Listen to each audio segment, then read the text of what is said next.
There's an enormous opportunity in terms of scale and size at Emu Plains. It's the largest manufacturing site for BBC. Prior to the automation, each of our lines operates manually. The line behind me can make sheets between 600 millimetres up to 42 metres long, and operators would manually be stacking, strapping, labelling and flipping sheets, which expose them to high manual handling risks. So what we can see behind me is what we've called a cell, which is two roll forming lines running simultaneously together, serviced by a set of robots in the middle. To keep the whole cost of the system down, we elected to develop a system where 3 robots can service either machine depending on the lengths that are running through those robots. The solution is locally built, locally designed and fully integrated so that it is actually a BBC or a BlueScope owned solution.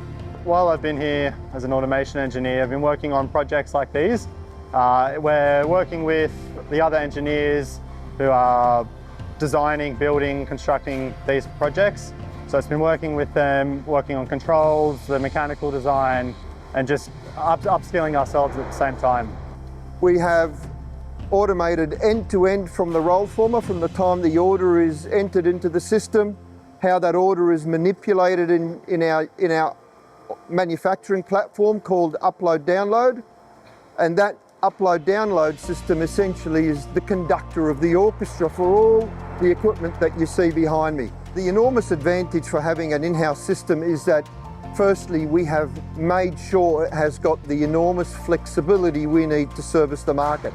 Size of pack, size of sheets, and how that pack is configured to suit where the installer wants it on a roofline. This is the first of its kind in the world. It's really interesting, exciting. They're all first of their kind type projects. But this is the first time that I'm aware of where a fairly long range of sheets has been integrated.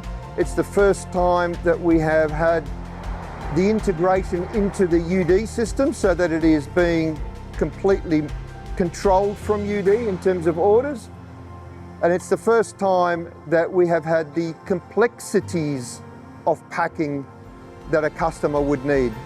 So essentially we've compromised almost nothing to the market from being able to manually manipulate packs previously. And it sets us up for the future in terms of service orientation. When I finish uni at the end of this year, it'll become a full-time role. There'll be a lot more projects like these in the future that I'll be able to be involved with, which is quite exciting. Was design them in a manner where we could scale them throughout the rest of the business.